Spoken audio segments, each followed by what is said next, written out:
Be who you are uniquely in the present moment now, and don't wait to be something till later. Be it now, and then let it grow.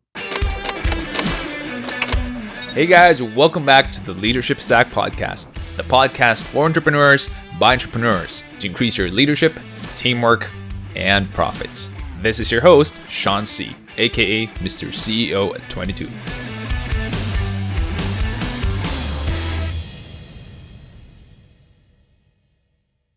I, in my earlier days, tried to run away from fear, and I tried to do other things to push it away. When I became friends with fear and I realized fear was part of the process and it was part of the energy, and once I could break through the fear, on the other side of that was where the power existed. I love what you said. By you not being happy, you're already in fear. That is 100% true. I want to know, when you were selling off parts of your business and you and your wife didn't know what was going to happen, I was just wondering, and this is because a lot of people are wondering, where do I go? What do I do next? How did you figure out that what you were supposed to do and what you were called to do is what you are doing now? And that's teaching others, inspiring other people, writing books, consulting, coaching, etc. Well, one of the things that, in addition to having business plans and life plans, I'm blessed enough to have a wife that is in my universal thinking on the same plane as I am about spirit and God and business. And we were lucky enough to, when we met, to just have connected and be, that term soulmates. But we both had higher belief and higher purpose and growth, like soul's growth. Like, the most important thing to both of us is our soul's evolution. And that's more important than our financial evolution. So we had to make our soul's evolution the most important, and then realizing all those other components are part of the necessity of life, and they're also a commodity in life, and they're also a luxury in life. So houses, bank accounts, status, cars, we all like those things. There's no question. And it's a symbol, at least in the United States and other parts of the world, that's a symbol of success. That's a symbol that you've made it. That's a symbol that you're doing the right thing. But I have met many, many wealthy people and many, many rich people and many people that are focused on even moderate wealth. And the materialism is, again, one of those things where I said about my company I was building at a certain point, is this all there is? I thought it was going to feel better. And so what happens is we then want the next car or the red car or the bigger car. And that's because we all have this hole in our soul. It's part of our human condition. And as human beings, we all have this hole in our soul that we're trying to fill with not feeling fulfilled enough. And so we feel that marketing, advertising, society, the way we fill that hole is more, more, more, more. And so that more, more, more is where we usually have our parents who have given us a trajectory of what's possible, if they believe in us, if not, or what we see others doing. So what I had to know is that I always had to have mentors. Since I didn't graduate college, I knew that I had to, if I didn't have generalized knowledge, I knew that I had to have specific knowledge. So I always sought out guides, mentors, advisors. And I was lucky enough that I found out early on that successful people also have egos like I had an ego. They just seem to deserve their ego more because they had this. But I found that it's amazing how many successful people are willing to share their journey, to share their path if you ask them, and so I started realizing how much people are willing to share, and I got access to a lot of mentors along the way. And then I ended up hiring mentors. When I was 26 or 27 is when I hired my first coach. And I've had a business coach or a life coach every year for 30 years. I've never not had a business coach or a life coach. And that person helped me do kind of like what we're talking about right now. Every week, the first part is create the plan. What is it you want in your life, in your family, in your relationships, in your spirituality, in your finances, how you serve the community? So I had to map all that out and tell this other person, these are the things I want. And that person then helped me keep accountable to staying on track to make those things happen. And it's a big, that's a daunting thing to pay somebody to kick your ass. And that's kind of like what I realized. It's like when you're in football or a coach is a pat you on the back person. And it's also a kick you in the ass and also show you you're made of more than you think you are. And so for me, having a business coach helped me see more of what you're asking about. How did I know that? Because I knew I was being called to something more and I didn't know what it is. And I didn't know how to get there myself. So I had to have guides, mentors, and then from having guides and mentors and then tons of reading and tons of learning and trial and error, one thing just led to another. And when you realize, oh, I can do this. Oh God, maybe I can do that on a bigger scale. Oh God, I could do this. So it just led to one foot in front of the other. And then that increased more of my confidence and more of my faith and power of that. And when was the time that you realized that, this is what I want to do? This is what I'm called to do. This is, I want to also do that for other people. I want to coach them. I want to guide them. I want to speak. I want to write a book. Yeah. A lot of people, they want to do more. They want to serve the community. They want to serve others. They also want to fill that hole that you were describing earlier in the soul, but they never get to the point where, hey, this is what I'm supposed to do. I'm just going to give a short example. When I was called to the marketplace to do business, I also felt it was a calling, but not when I was already knee deep, at least, doing this thing. I always thought that I was called to serve in church because I grew up a Christian and like yourself, and I was mentored by a pastor when I was in my teen years all the way till I was 20 years old. So I always thought I would be in church, but not a lot of people wake up to that.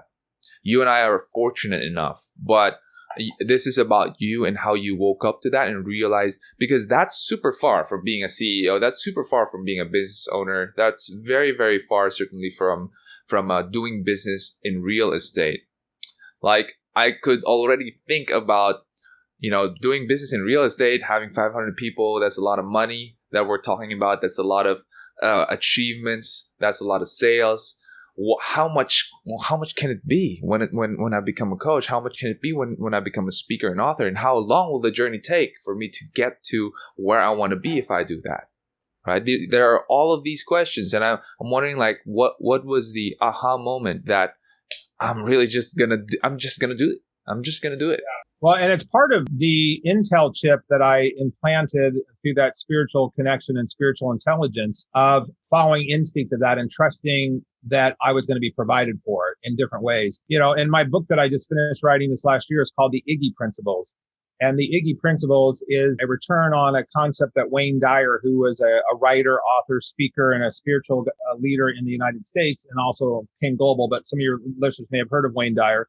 But he was on a lot of television shows and wrote books, and he talked a lot about ego and that we all have egos, and that when you're in ego, and I remember, when I was reading his books, he said, ego is when you are edging God out or you're edging good out.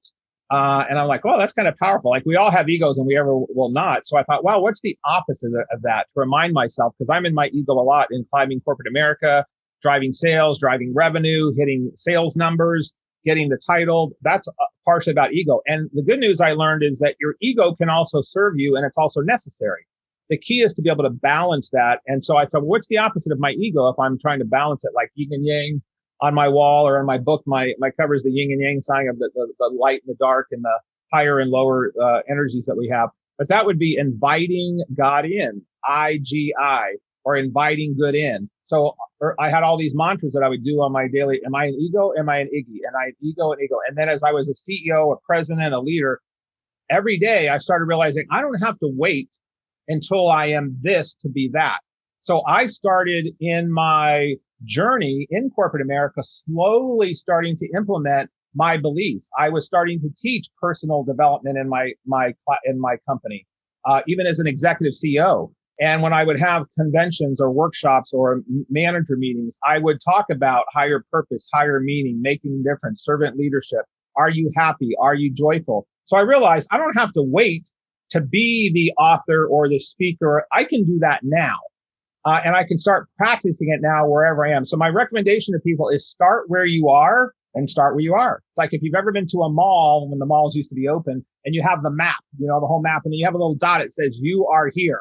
Well, you have to know where you are so then you know where you're going. So I realized I don't have to continually just wait to be the motivational speaker or the inspirational speaker or the spiritual leader. I can do that now in my company. And I have to dilute it sometimes a little bit because there's corporate compliance and there's, certain things you can and cannot talk about. But I started calling myself a servant leader, even as a CEO or even as a president.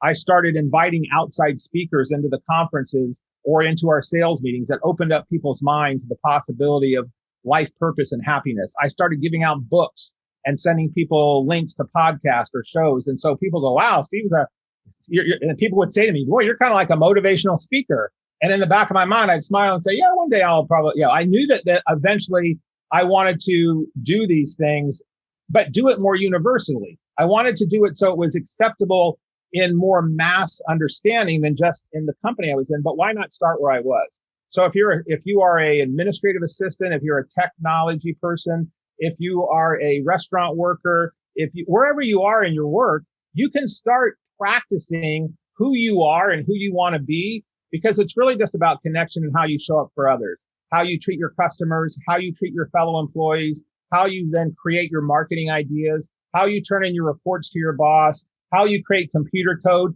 You can start putting your personality and your uniqueness and your beliefs where you're at right now. It might only be small doses of that, but then all of a sudden that can grow. So I realized I didn't have to wait to be this, to be that. And on top of that, then I had a plan. I knew within 3 years, I have since I was in my 20s, had a 20-year and a life plan.